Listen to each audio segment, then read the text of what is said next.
I first became aware of my mom's anti-blackness when I started kindergarten, and it mostly centered around avoiding interactions with black people and not allowing me to be exposed to anything that she considered black culture. I need y'all to call me a YM, and that stands for young man. Before we dive in, make sure you like, comment, and subscribe. You don't want to miss this one. Today we have an Asian woman who says she was taught to hate blacks while she was growing up. And at the end, we'll go over a history and timeline of how the Asian black hate came to be. And if you like this video, I drop one like this every day. So make sure you hit the subscribe button. Now let's get into it.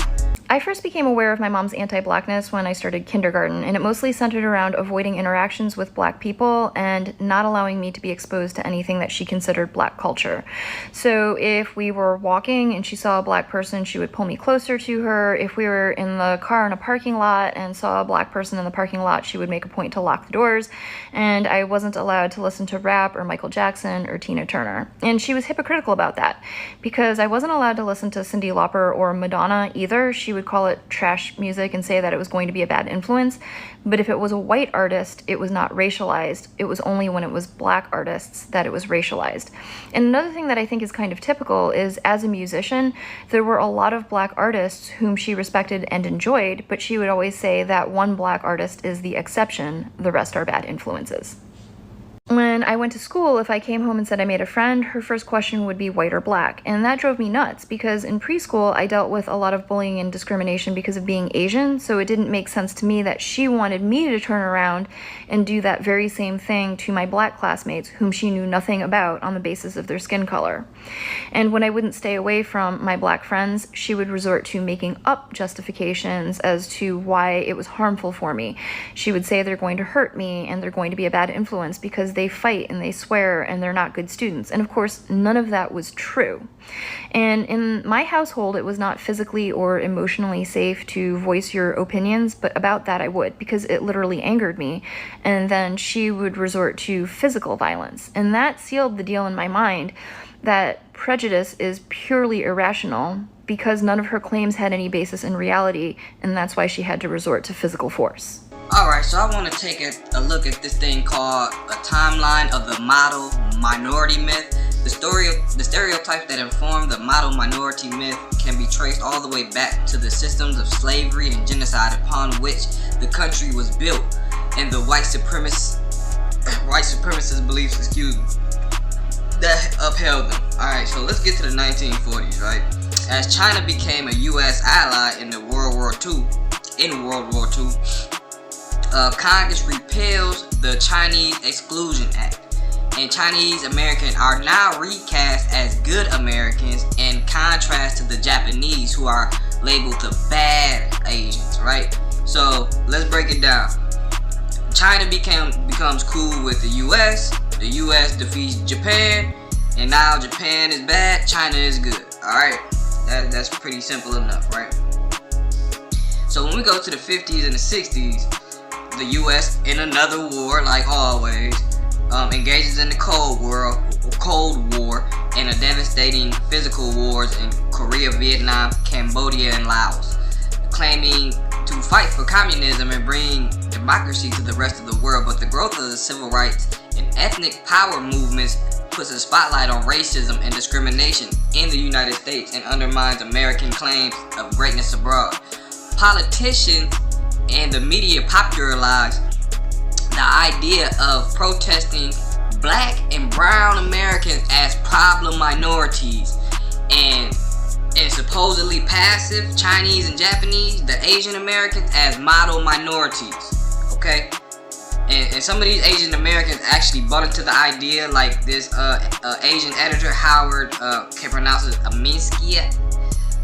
He started a controversy in 1963 calling black Americans to better themselves before asking for rights. Alright, so we went from 1940, them picking an Asian that they wanted. Now 1960s, anybody that fights back is a problem minority. And those who are passive, like the Asians, I'm not saying they are passive, but supposedly passive, they're the model minority.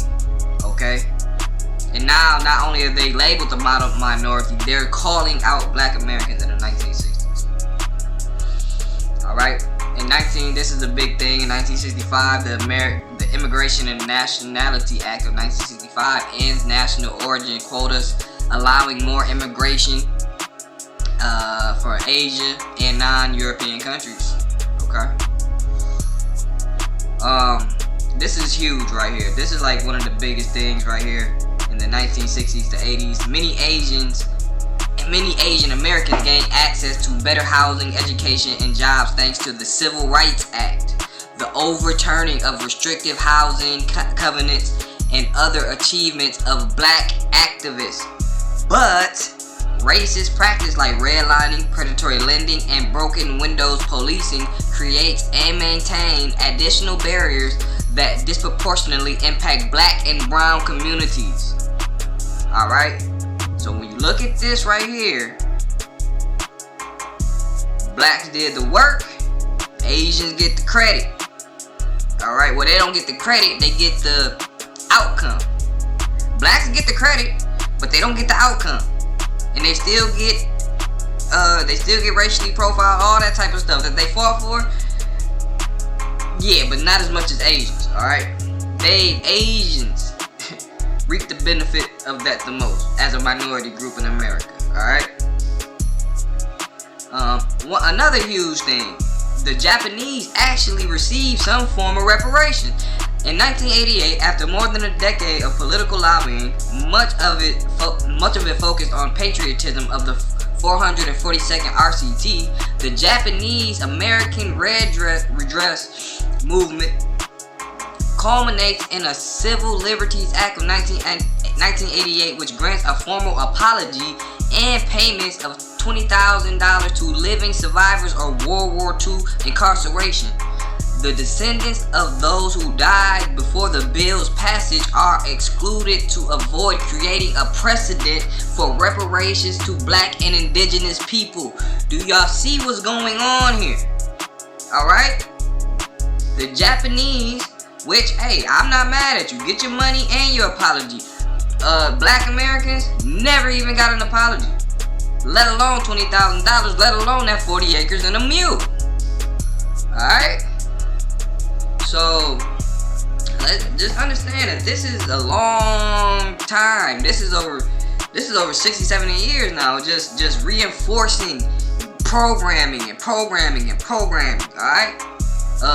We're gonna do everything for everybody else except this group. And if we do anything for that group, we're gonna do it little by little, and everybody else is gonna get more. If y'all don't see this by now, I don't know what to tell y'all, bro. And this is not nothing against the Asian people. Alright? I'm just saying what it is. Alright? We go to 1992, you start having isolated incidents.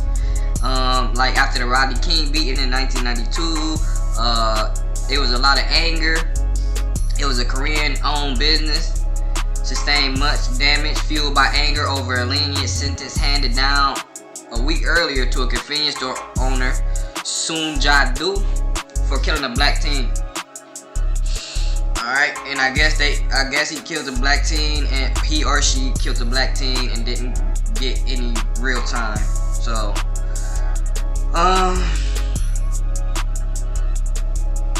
right here. Deportation Acts in 1996. Let me get here. Thousands of Southeast. So between 1996 and 2010, a lot of Southeast Asian refugees. I keep seeing Southeast Asian refugees. They keep getting targeted for deportation, non-violent minor crimes, previous convictions. So the Southeast Asian, it seems like they get a lot of flack too. I'm not just gonna act like they're not getting any flack, because I keep seeing them get flack too. But at the end of the day, it's never gonna be as much as us. Alright, so in 2014 to 16, it's a Chinese American NYPD officer, Peter, Asian last name, I can't pronounce it, kills a guy Gurley, a black man, or a guy, Burley, a unarmed black man. A few months later, after the murders of Mike Brown and Eric Gardner, which sparked the Black Lives Matter movement, which is a big scam within itself. It's not for black men, so-called black men, melanated men, darker pigmented men. It is for to actually separate the man from the home, and it's only for. All right, you know what? I'm not even about to get into that. We'll get into it, but not right now. So in response to the NYPD police officer's indictment of killing an unarmed black man, thousands of Asians rally in support of the NYPD officer. All right. The Chinese man kills an unarmed black man, and the Asians come out to support him, claiming he's a scapegoat for white officers who were never held accountable for similar shootings. Yeah, so they'll back somebody up that kills you. I mean, I get what they saying though, but at the same time, it ain't right. And they trying to see that the rallies are widely denounced as an example of the model minority myth in action, including by many Asian Americans. But pro-Ling and anti-black sentiments remain strong in many Asian American communities. Alright. Also, meanwhile, a small but vocal group of Asian Americans align with white conservatives. Alright? You see this? They lining up with the white people. Right? Oh, white people can shoot black people and get away with it. Why can't we? Oh, meanwhile, a small but vocal group of Asian Americans align with the white conservatives seeking to offend affirmative action, joining a lawsuit and filing a federal complaint against Harvard University, claiming their race-conscious admissions policy discriminates against Asian applicants in favor of black and Latino applicants. Alright? So, not only on the streets, right? But also in the college rooms as well. College is, I was about to say courtroom. School, I don't know, classroom. Alright, and also in 2021 with the murder of George Floyd, right? There was the murder of George Floyd by Minneapolis police officer Derek Chauvin sparked global protests and calls for abolition. It calls for abolition. Many see the role of I don't know what the fuck his name is. I'm sorry. Many see the role of the Asian officer who did not act and stop Chauvin as a symbol of American complicity with anti-black violence. Alright, which becomes an action that stand with black, which then becomes a call to action for Asians to stand with black communities against white supremacy.